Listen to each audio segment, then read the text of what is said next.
Kemarin waktu hari 1 Syawal itu, banyaklah saya tengok orang memposting istrinya minta maaf, suaminya merekam pakai video. Tulis di komennya, makhluk terkuat di dunia sedang minta maaf. Minta maaf jam 7, 7.30 diulangnya balik. Insya Allah dosa ibu semua sudah diampunkan Allah dan dimaafkan suaminya semua, insya Allah. Cemanalah suaminya tak mau maafkan? Caranya minta maaf pun spesial. Kau maafkan bang, kalau tidak awas. Iyalah, kata suami. Suaminya pula termasuk anggota Persatuan Laki Takut Bini. Mudah-mudahan bapak ibu semua keluarganya sakinah mawaddah warahmah. Alhamdulillah subuh ini bapak-bapak ibu-ibu membawa anak-anaknya. Tadi yang paling kuat salamnya waktu saya ucapkan salam sebelah kiri itulah. Wabarakatuh. Habis itu orang itu pun sesama dia ceramah di situ. Saya belum pernah marah anak-anak ribut, belum pernah saya marah anak-anak lari-lari lompat-lompat di masjid, belum pernah. Kenapa? Karena dia memang anak-anak.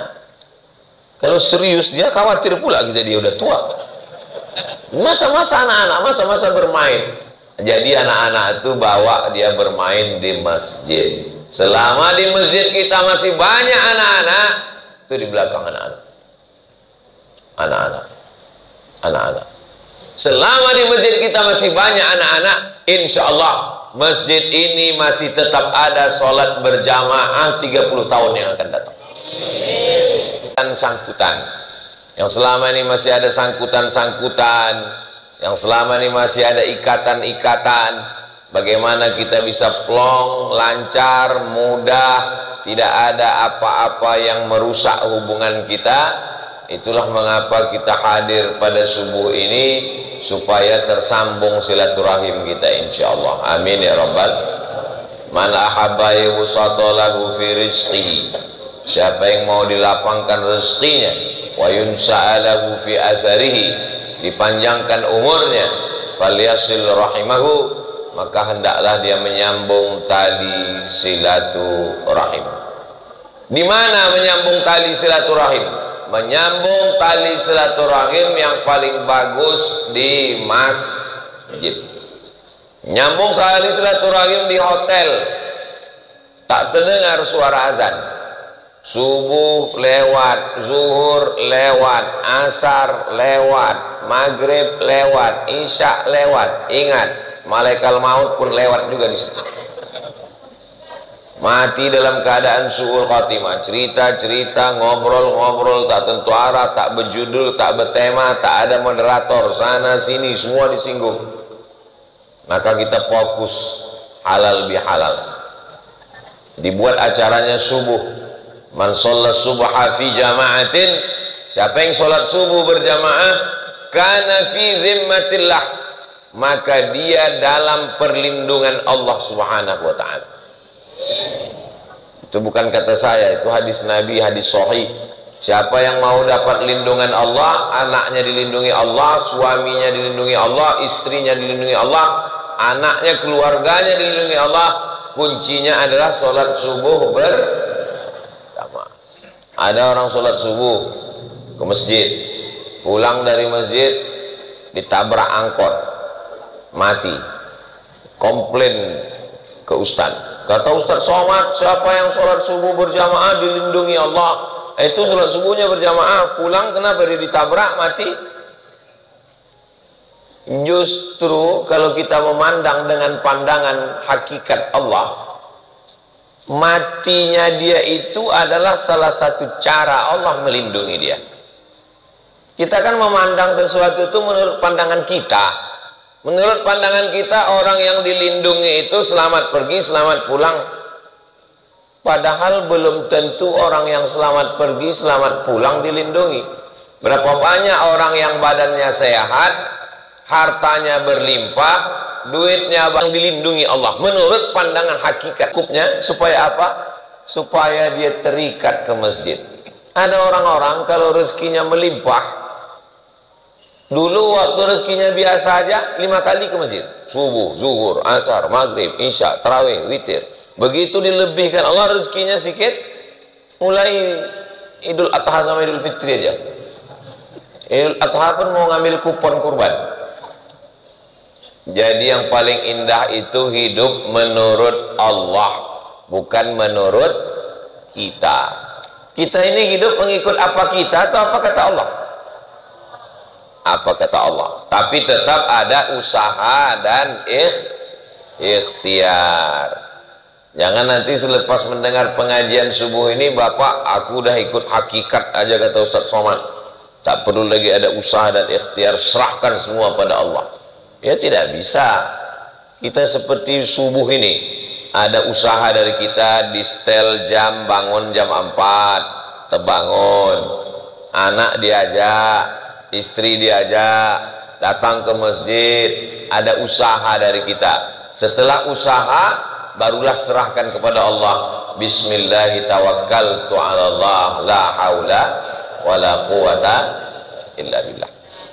Man shalla subha fi jama'atin, siapa yang sholat subuh berjamaah, summa qa'ada yazkurullah, habis sholat subuh dia duduk, tak keluar masjid, berzikir.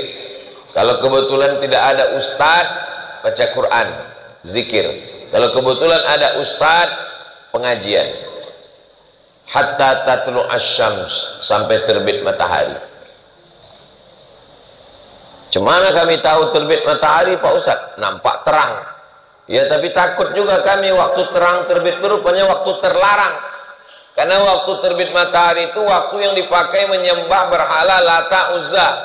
Takut kami masuk waktu terlarang. Tengok maghrib.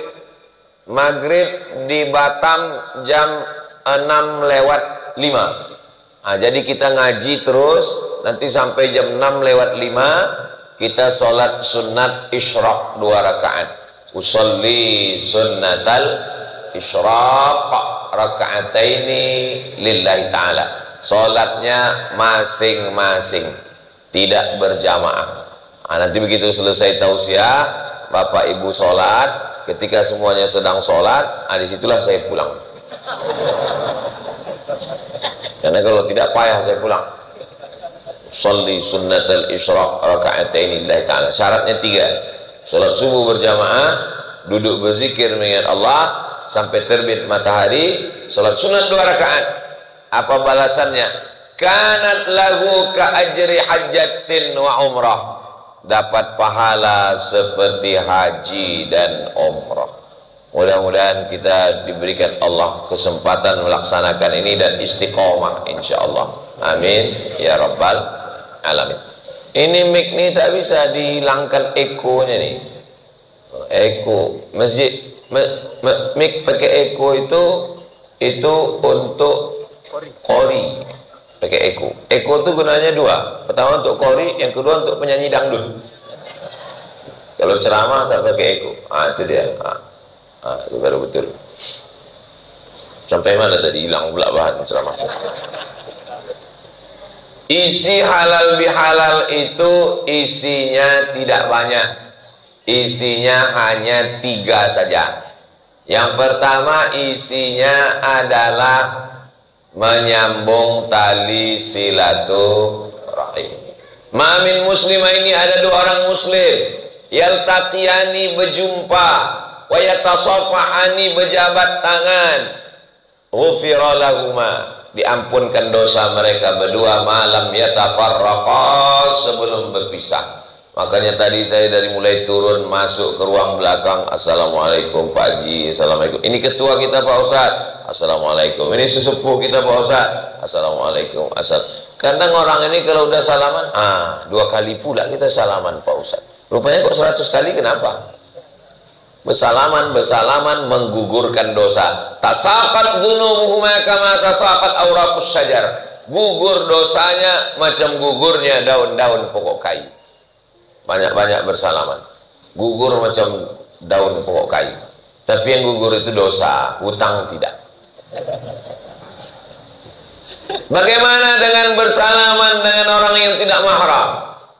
Ditusukkan paku dari api neraka ke tapak tangan, khairun, lebih baik, min antamus sayadam ra'atin la tahillu lahu, daripada menyentuh tangan perempuan yang tidak mahram.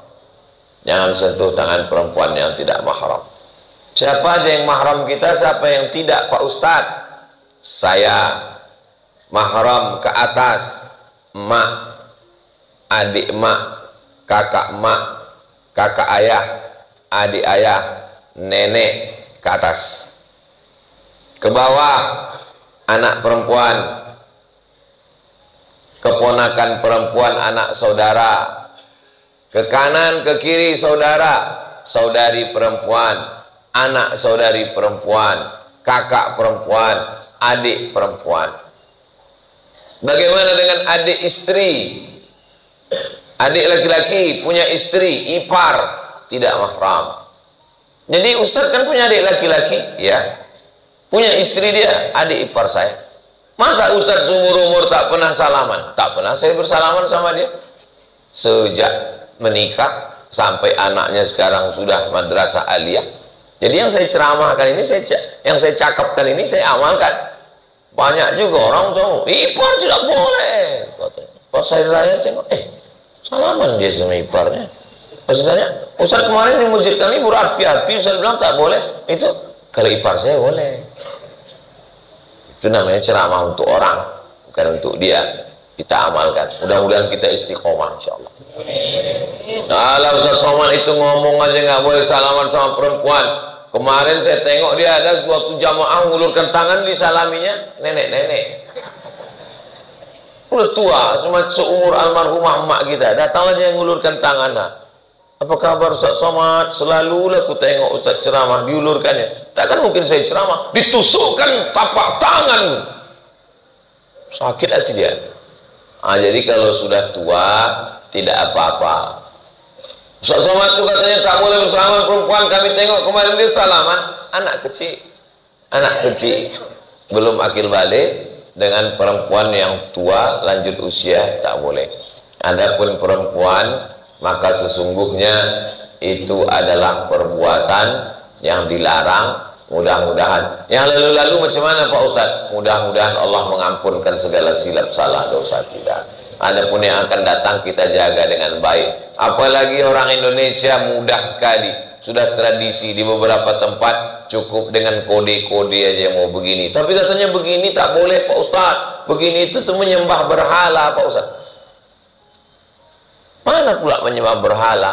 Orang begini zaman dulu menyembah patung, ada patungnya di depan digini kan ya. Kita mana pula rupanya patung ibu itu kan tidak. Kalau saya gini kan ibu, apa kabar bu? Patung rupanya dia kan tidak. Apa yang dimuliakan Allah Subhanahu wa taala. Silaturahim ketika datang bertatap muka, lalu kemudian tahadu berbagi makanan hadiah, tahabbu, maka kamu akan berkasih sayang. Begitu saya sampai ke masjid tadi, disiarkanlah air minum, kuihnya ada yang hijau, ada tak usah saya sebutkan ya, sakit hati jamaah nanti. Banyak kali kuih itu di belakang. Artinya apa? Sesuai dengan kemampuan kita masing-masing. La yukallifullahu nafsan illa wus'aha. Kalau kita bertamu ke rumah orang, disuguhkannya makanan, makanlah. Untuk apa? Menyenangkan hati dia. Karena kalau tak kita makan tersinggung, sakit hati dia. Begitu juga kita sebagai tamu. Bertamulah saya ke rumah orang Turki di Istanbul. Ustaz Somad, ayo ke tempat kami Pak Ustaz. Kata mahasiswa kita dari Aceh. Sampai saya ke tempat kiai tuan gurunya itu, Masya Allah, duduk saya di sampingnya. Jeruk dikupaskannya, anggur kurma dibelahkannya, dibuangkannya bijinya, disuapkannya pula ke mulut saya. Makan saya udah mau habis nasi itu, ditambahkannya lagi. Udah 2 kali habis, ditambahkannya. Takut pula saya, mak gawat ini.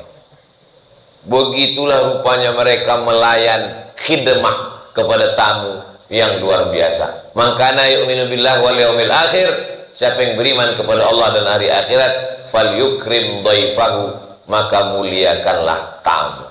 Ini kadang kita memuliakan tamu ini menengok status tamu. Kalau RT air putih, RW kopi tak bergula. Kalau anggota dewan, oh kopi susu. Padahal manusia ini sama di hadapan Allah Subhanahu wa ta'ala. Siapa yang paling mulia? Inna akramakum indallah. Yang paling mulia adalah yang paling bertakwa. Begitu makanan sudah disuguhkan, tak mau dia makan. Kenapa Bapak tak makan? Saya puasa Pak Ustadz. Kita sebagai sahibul bait yang punya rumah tak boleh tersinggung. Sakit kali hatiku nengok dia tadi. Kenapa Pak?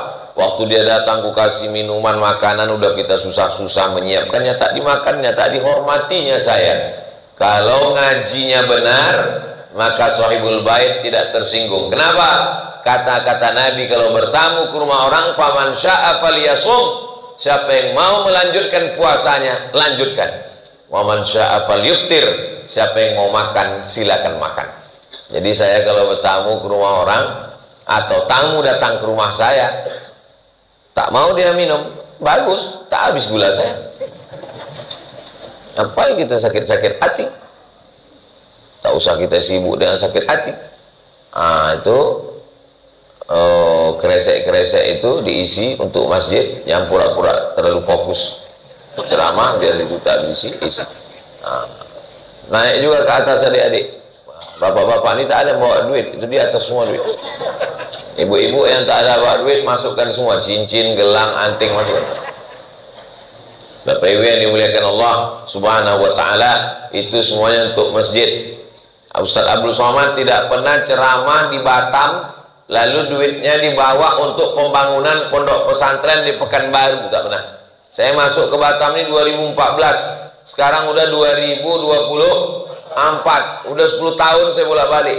Tak pernah kita tabligh akbar di jalan diambil duit orang Batam dibawa ke Pekanbaru untuk pembangunan pesantren. Tidak, semuanya balik ke Batam. Kenapa?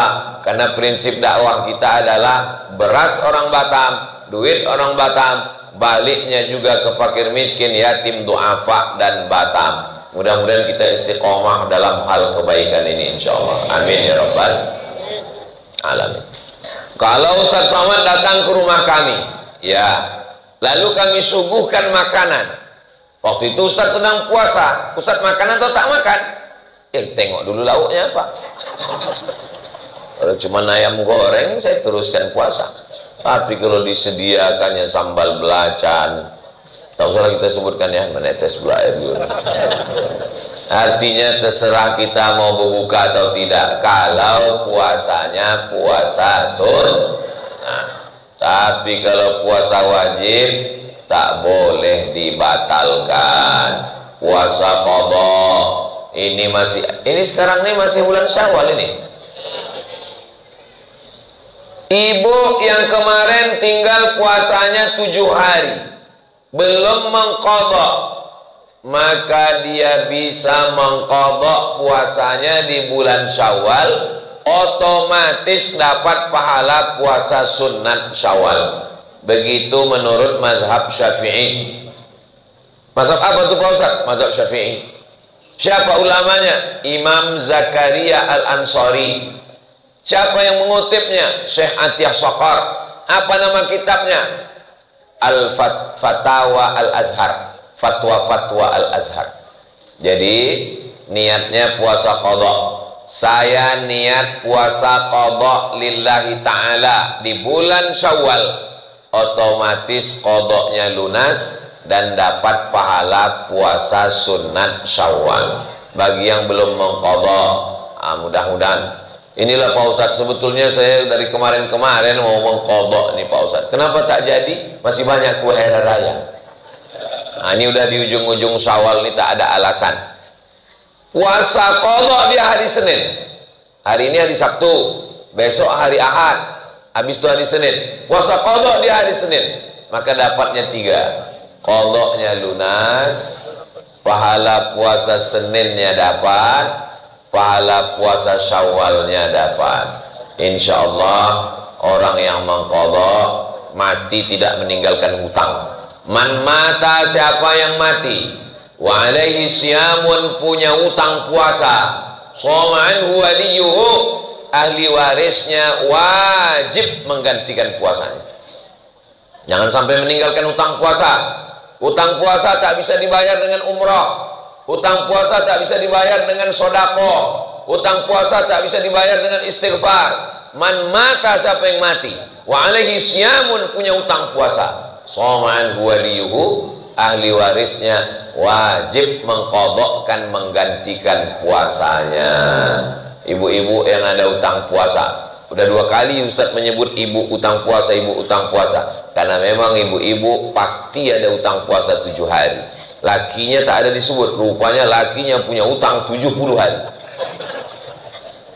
Bayar, jangan sampai menghadap Allah berutang.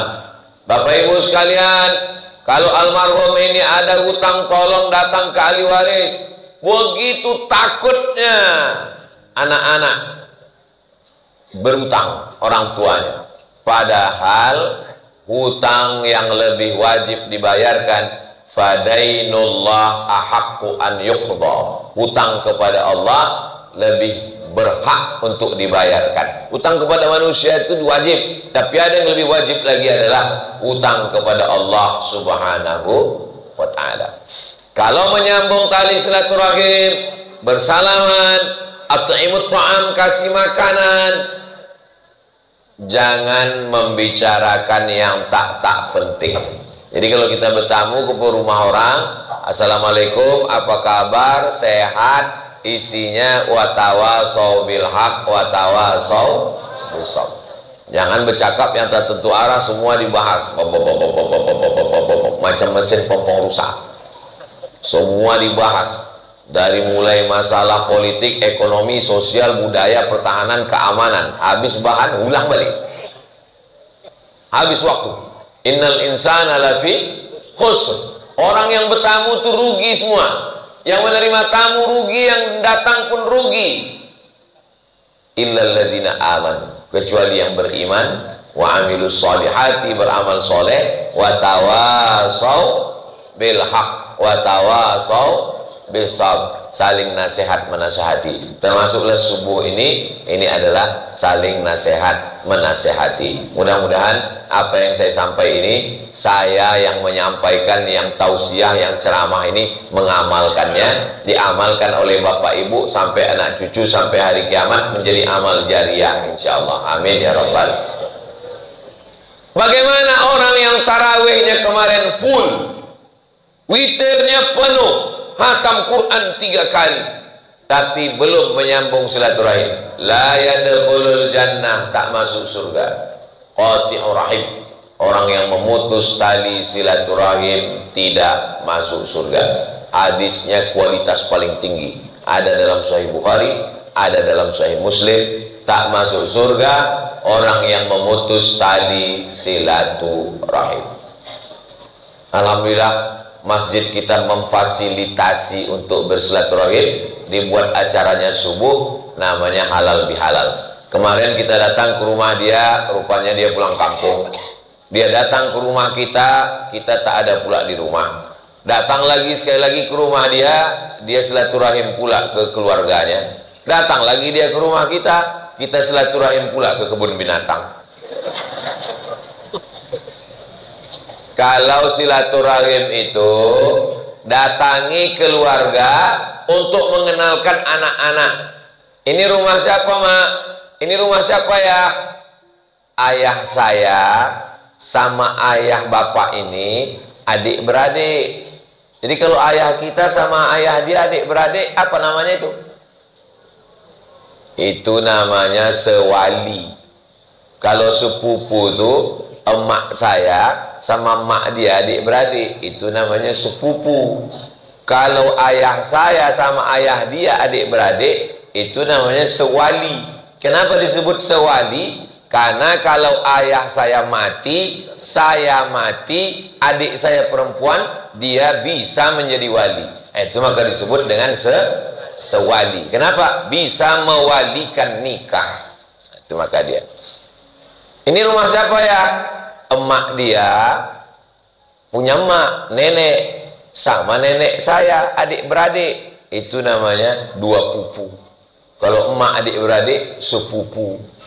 Kalau di rumah almarhumah emak saya buatkan Abdul Somad, nama emaknya Hajah Rohana, nama emaknya Siti Aminah, nama ayahnya Syekh Abdurrahman, nama ayahnya Nahoda Alang, nama ayahnya Nahoda Ismail. Yang ini bercabang-bercabang ke sini, yang ini bercabang-bercabang ke sini, yang ini bercabang-cabang ke sini. Di print buat.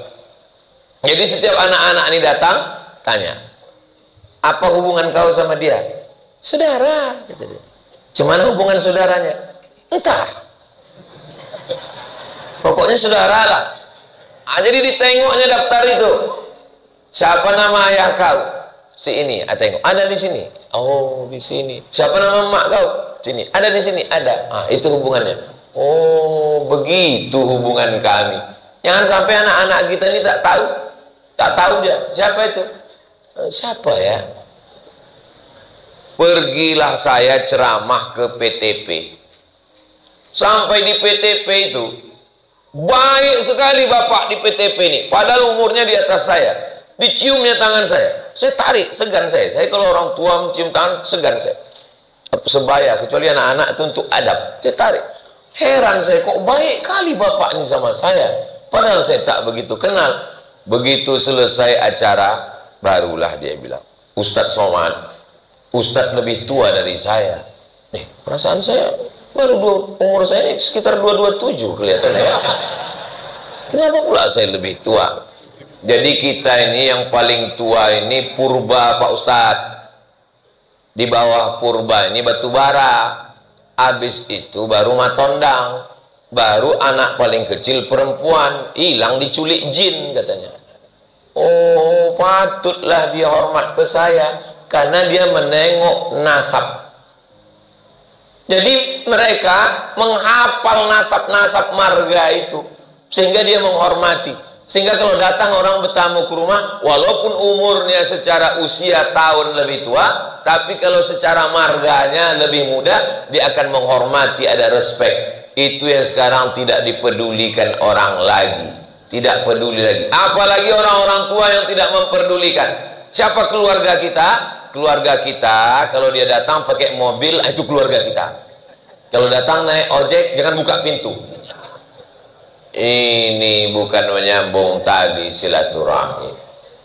Wal jari zil qurba wal jaril junubi.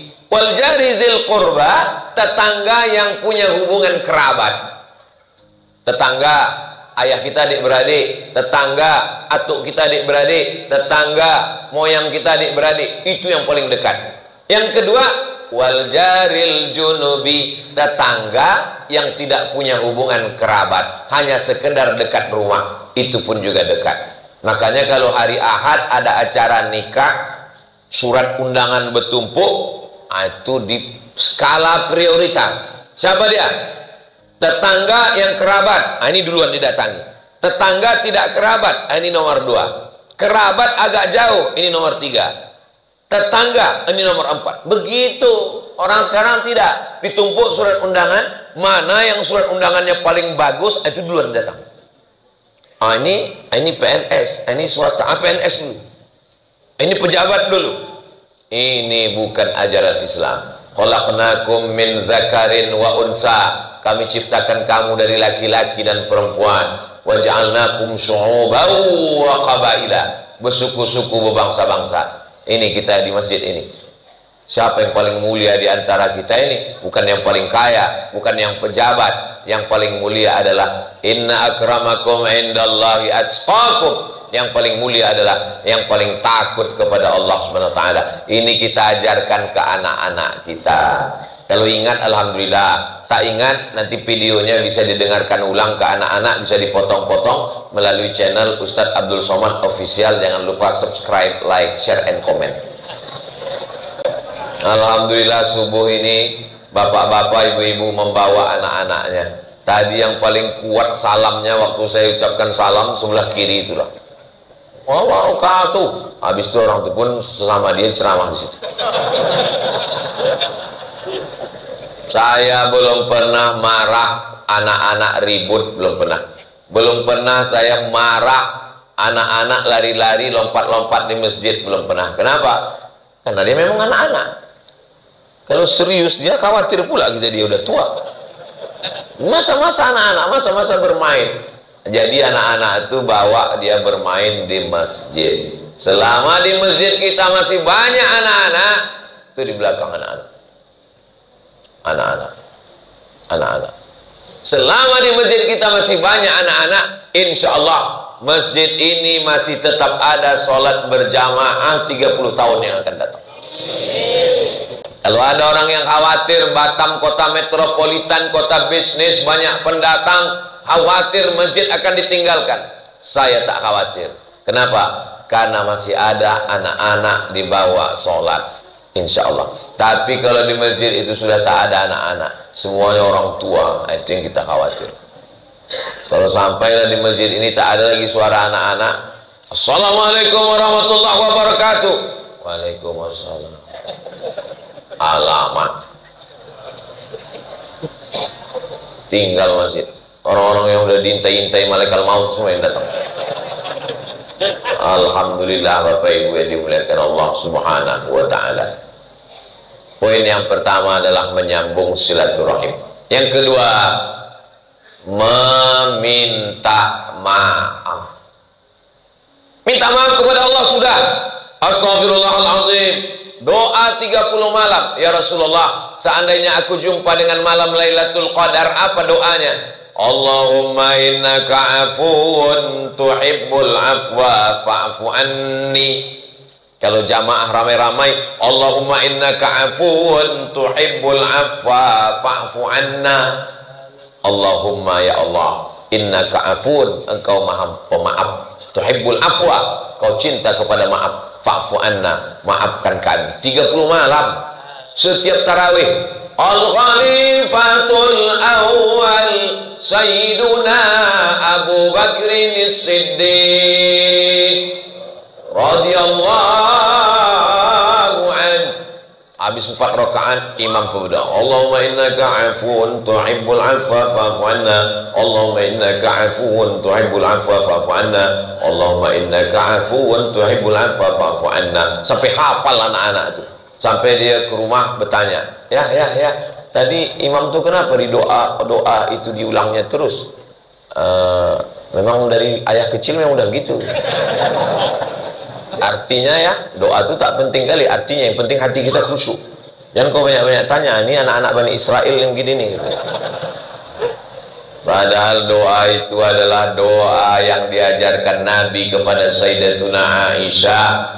Maka boleh dibaca di luar Ramadan Pak Ustaz? Boleh, tak ada terikat dengan Ramadan tarawih. Saya baca itu, Allahumma innaka afuun tuhibbul afwa fa'fu anna.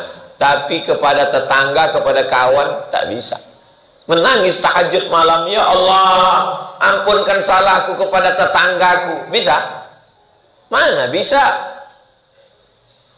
Saya Pak Ustadz pernah datang ke rumahnya, Assalamualaikum, bukan dibukakannya pintu Pak Ustadz, anjing herdernya dilepaskannya.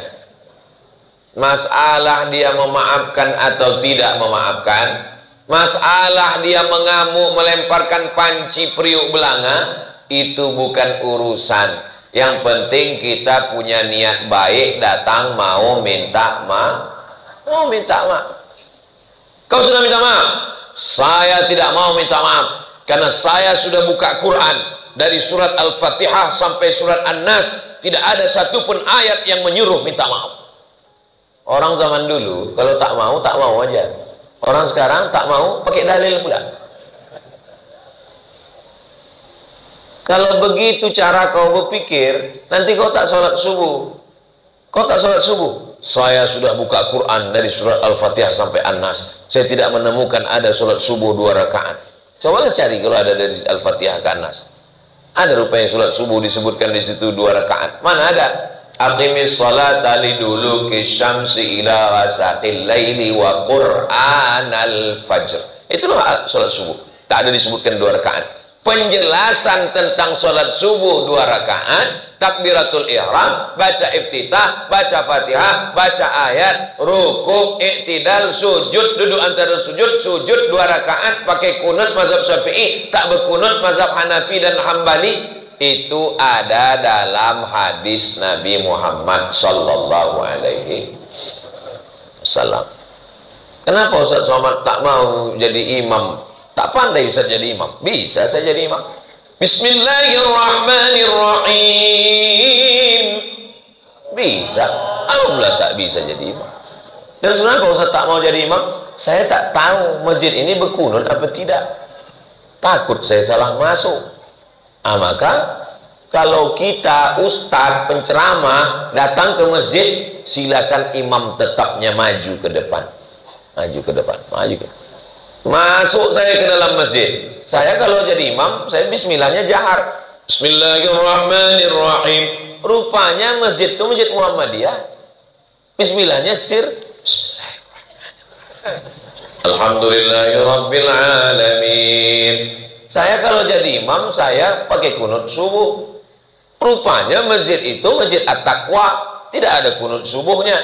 Masalah kunut tak berkunut, bismillah nyisir atau jahar, itu masih masuk 4 mazhab Ahlus Sunnah wal Jamaah. Bagi orang yang berilmu tak masalah. Tapi kalau ada makmumnya yang awam, tiap subuh dia tiba-tiba didengar, wah ini lain ini katanya. Nah, ini penting, rusak hati jamaah. Maka biarkan aja imam yang sudah ada itu maju ke depan. Ini Bapak Ibu penting. Ini sebagian daripada adab-adab silaturahim. Tunjukkan sama saya mana hadisnya Nabi minta maaf. Kalau Ustaz bisa nunjukkan hadis Nabi minta maaf, baru saya mau minta maaf. Nabi naik ke atas mimbar. Biasanya Nabi naik ke atas mimbar itu untuk khutbah. Kalau di dalam itu tak ada mimbarnya, itu musola. Kalau ada mimbarnya, masjid jami, karena ada sholat Jumatnya. Ini masjid ini ada mimbarnya, tinggi.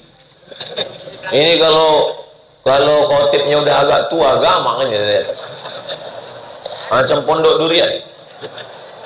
Biasa tangga kan dari depan gitu. Ini meliung dari belakang. Jangan-jangan pakai eskalator belakang. Maka dalam Islam diajarkan tentang mendengarkan khutbah. Naik Nabi ke atas mimbar, tapi Nabi tak menyampaikan khutbah. Apa kata Nabi? Man kuntu jalattu lahu zahran fahadha zahri. Siapa yang pundaknya pernah ku cambuk waktu aku mencambuk kuda, rupanya dia ada di balik kuda itu. Lalu ujung cambuk itu kena ke badannya, dia tersinggung sakit hati. Hadza zahri, ini pundakku. Falyastaqit minhu, silakan balas. Orang sekarang kalau mau minta maaf, mohon maaf lahir batin ya, mohon maaf lahir batin ya, bukan begitu minta maaf, bawa cambuk dari rumah. Kalau pernah aku cambuk, cambuk nah, cambuk. Begitu Nabi minta maaf. Siapa yang pipinya pernah aku tempeleng, tempelenglah aku. Begitu cara minta maaf. Ini sekarang orang mentang-mentang dia pejabat, mentang-mentang dia direktur, mentang-mentang dia orang hebat, mentang-mentang dia orang tua, mentang-mentang senior, tak ada dari mulutnya sedikit pun minta maaf.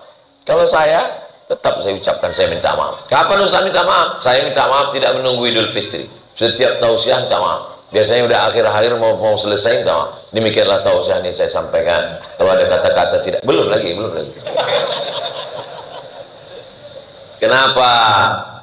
Karena nanti di padang mahsyar berkumpul semua umat Nabi Muhammad sallallahu alaihi wasallam. Sedangkan di Batamnya aja payah kita jumpa, apalagi di padang mahsyar. Di padang panjang aja payah jumpa, apalagi di padang mahsyar. Di padang bola aja belum tentu jumpa, apalagi di padang mahsyar. Maka di dunia inilah kita minta maaf. Tak bisa pulang kampung Pak Ustaz. Kami kerja di Batam, duit tak cukup Pak Ustaz. Video call. Minta maaf ya, mohon maaf zahir batin, minal aidin wal faizin, mohon maaf zahir dan batin. Itu adalah usaha. Lalu kemudian Nabi SAW menunjuk dadanya. Apa kata Nabi? Man kuntu syatamtu lahu irdan. siapa yang pernah kucaci maki, sumpah serapah, tersinggung dengan kata-kataku, hadza irdi, ini harga diri Muhammad, falyastaqid minhu, silakan balas. Ternyata kesalahan kita ini dua. Yang pertama zahir, yang kedua batin. Habis saya bersalaman dengan bapak, habis itu saya pergi. Assalamualaikum Pak Haji, kita jumpa lagi ya. Assalamualaikum, saya pergi. Waktu saya pergi itu apa yang nampak? Pundak. Pundak ini bahasa Arabnya zahir. Waktu saya pergi itu apa yang tak nampak? Perut. Perut itu bahasa Arabnya batin. Maka kita maaf pada yang nampak dan yang tak nampak. Mohon maaf zahir dan batin. Itu asal kalimatnya. Tapi Pak Ustadz kita selalu menyebutnya lahir, zahir. Kenapa ya dia menyebut zahir, lahir? Itu jadi. Mohon maaf, zahir yang nampak, batin yang tak nampak. Ada satu lagi yang ketiga. Nabi SAW bertanya, siapa di antara kalian yang pernah kupinjam duitnya dan belum kubayar? Jadi minta maaf tuh tiga. Pernah kau kucambuk? Balas. Pernah cakap ku kasar? Balas. Ada duit kau kupinjam? Itu belum bisa kubayar. Walaupun mati syahid, kalau punya hutang piutang tak dapat ditebus dengan mati syahid. Apalagi mati konyol, diabetes, asam urat, asam lambung. Maka jangan sampai kita terikat dengan hutang piutang. Saya mudah-mudahan Bapak Ibu yang ada hutang piutang ditolong Allah lunas hutang piutang. Mak banyak juga yang berhutang. Saya berfoto di pintu rumah orang.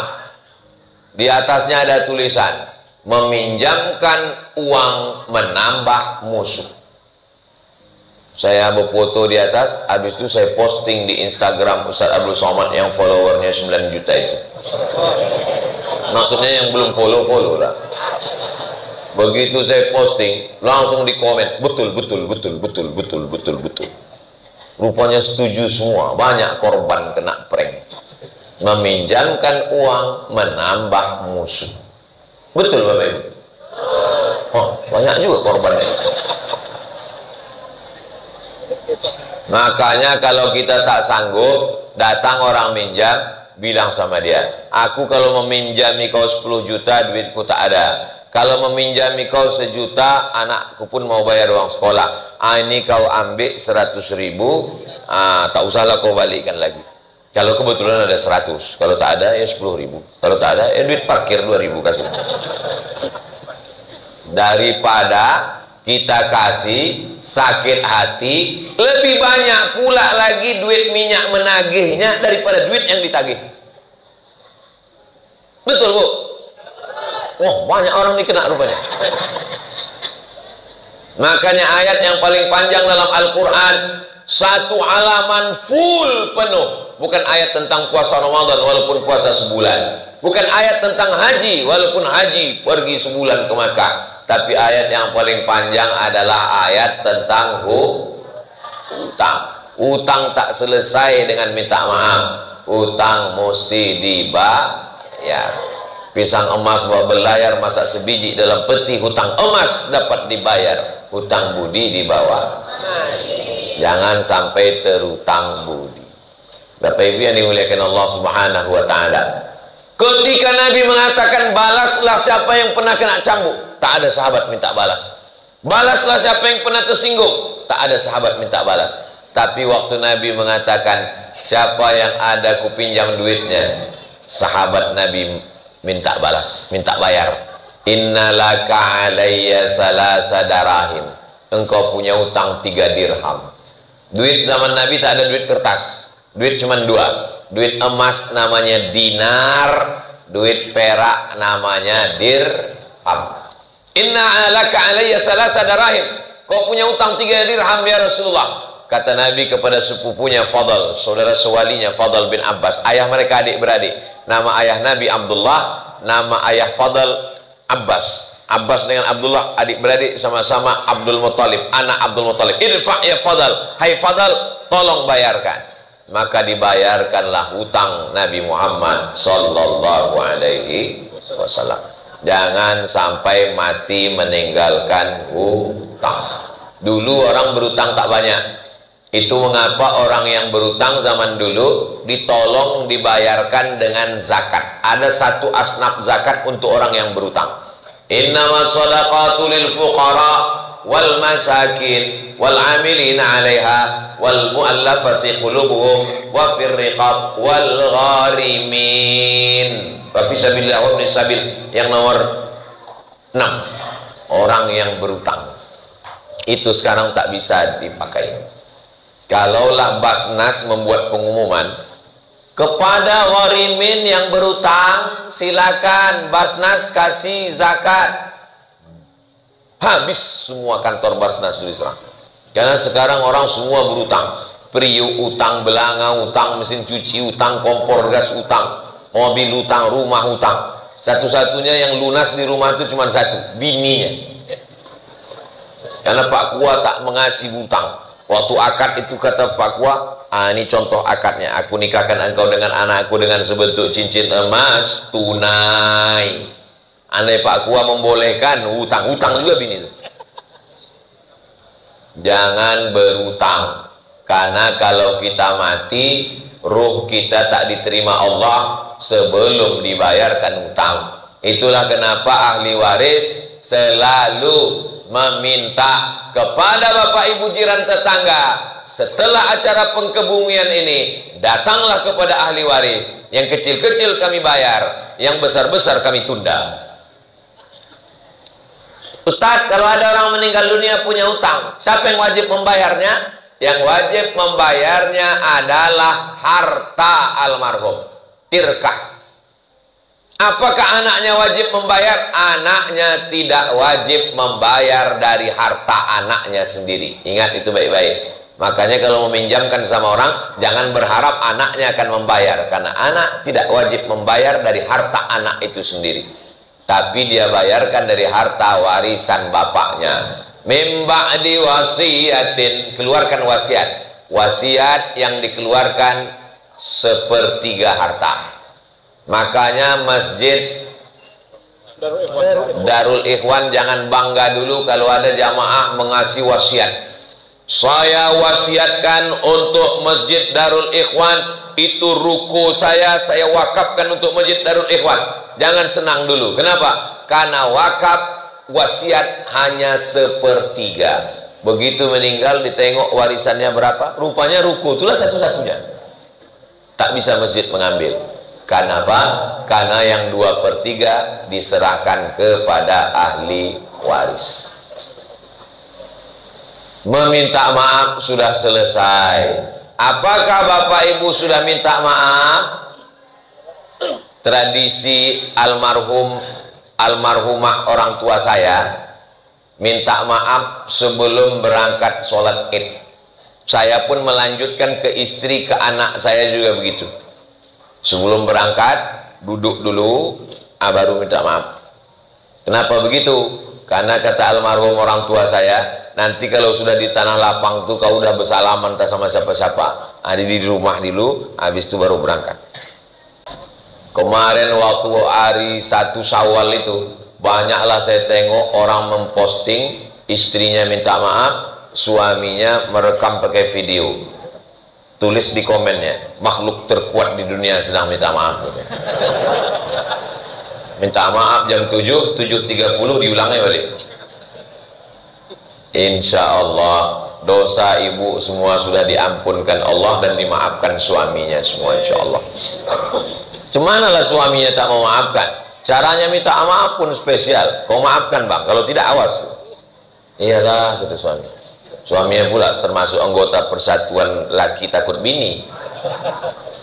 Mudah-mudahan Bapak Ibu semua keluarganya sakinah mawaddah warahmah. Anak keturunannya soleh dan solihah. Silaturahim sudah, minta maaf sudah. Sekarang yang bagian yang ketiga yang terakhir, memaafkan. Apa arti maaf itu Pak Ustadz? Maaf dari bahasa Arab. Afa, ya'fu, afwan, ma'fun. Afin artinya menghapus sampai tak ada bekasnya sama sekali. Itu arti maaf. Kita mau menempel kipas angin di dinding, waktu dipaku pecah dindingnya, ambil dempul tempel, nampak bekas dempul. Beli cat, cat lagi, nampak bekas cat. Cari cat yang baru sampai warnanya sama macam dinding tiang, sampai tak berbekas sama sekali. Itu namanya maaf. Berjalan kita di pantai di Batam, ada bekas tapak kaki, lalu kemudian datang ombak memukul pasir sampai tak ada bekasnya sama sekali. Itu namanya maaf. Kau sudah maafkan dia? Udah Pak Ustadz. Kau udah salaman sama dia? Sampai mati aku tak mau Pak Ustadz. Itu bukan maaf namanya. Itu namanya dendam kesuman. Mudah-mudahan Allah memberikan maaf kita insya Allah.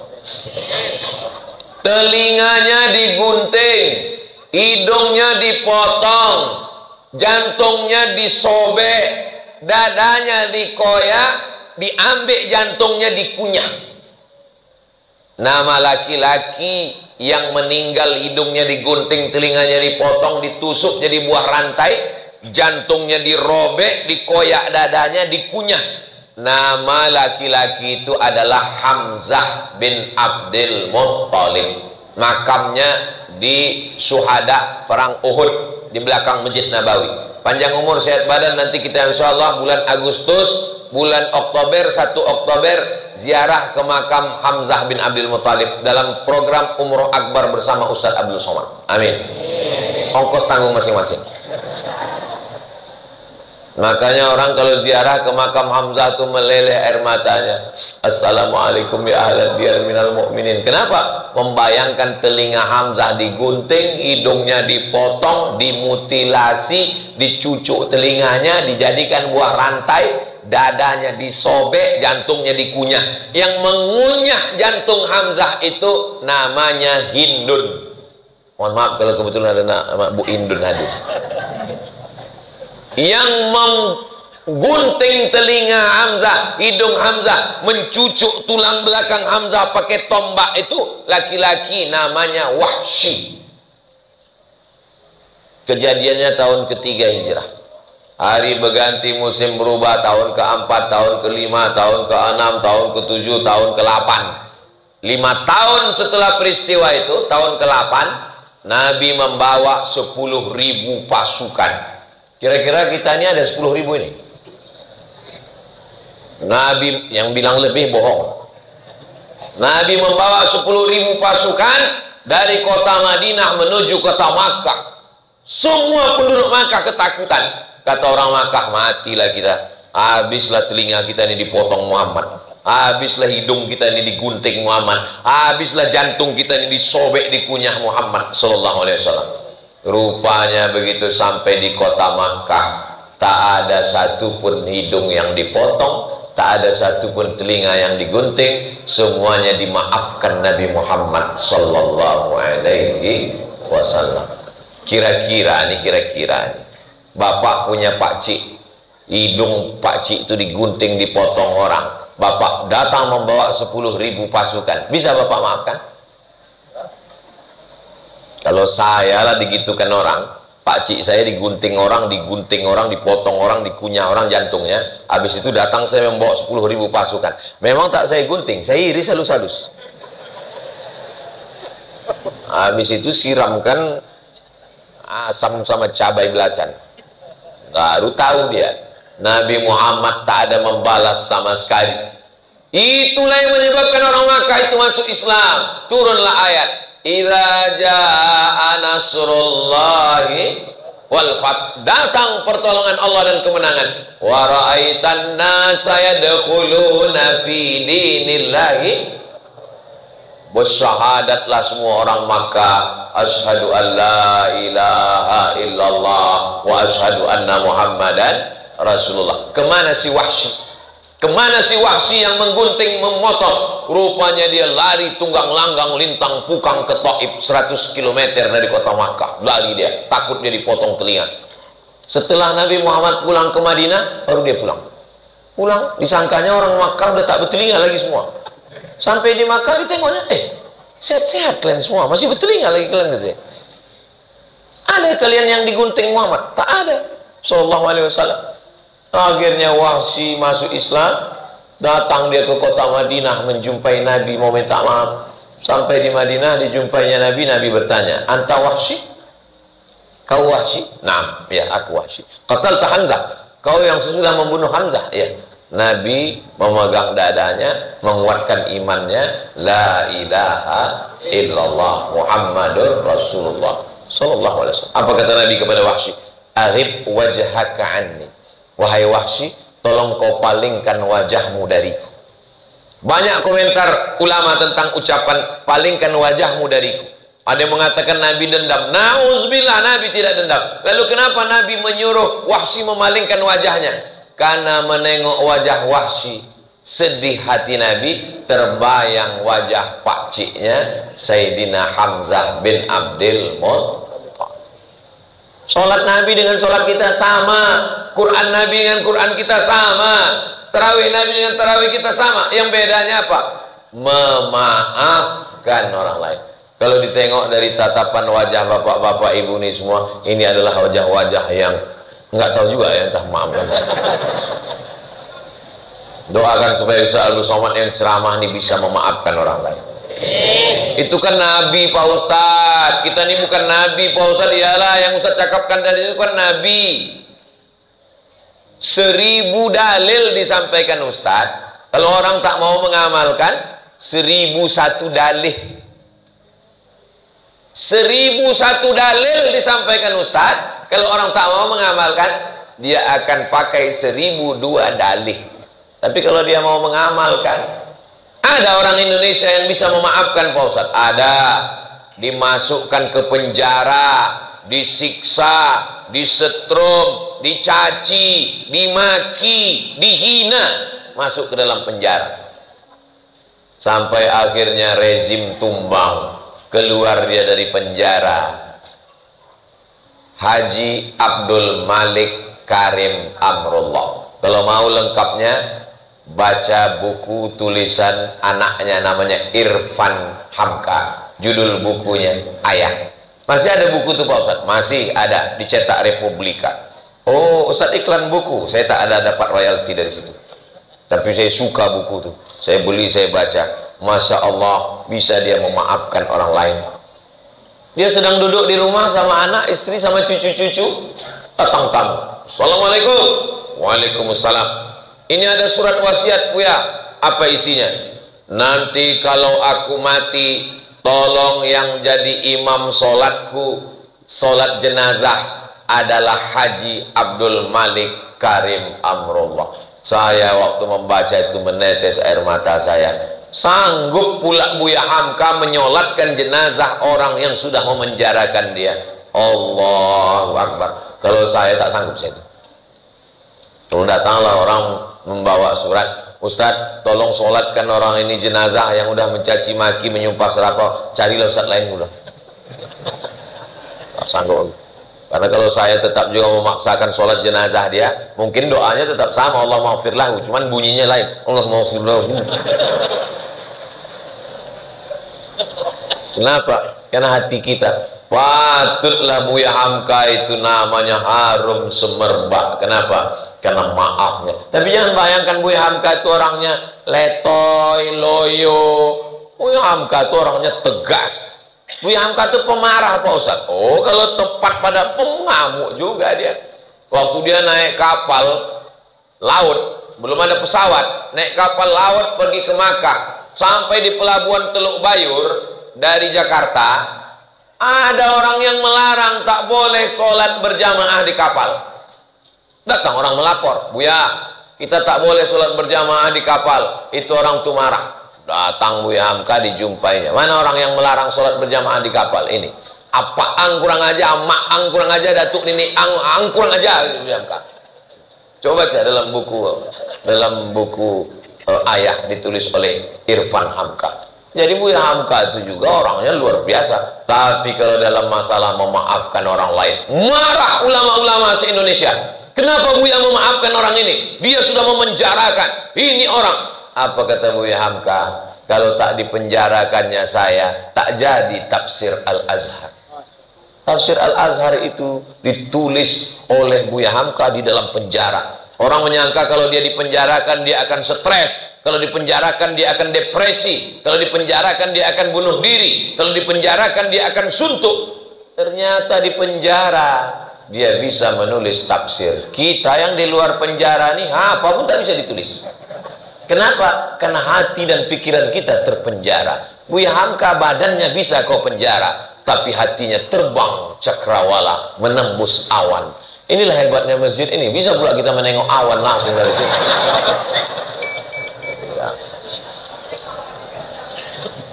Hebatnya lagi masjid Darul Ikhwan ini, terbit matahari berbunyi langsung, tit-tit. Nah, itu menunjukkan waktu sudah habis. Kalau Tuhan suka menyanyi, jangan pula menyanyikan sayur kubis. Kalau udah ada keluar bunyi, itu tanda waktu sudah habis. Ala hazihin niyah wa kulli niyatin salihah. Al-Fatihah. A'udzubillahi minasyaitonir rajim. Bismillahirrahmanirrahim. Alhamdulillahirabbil alamin. Ar-Rahmanirrahim. Maliki yaumiddin. Iyyaka na'budu wa iyyaka nasta'in.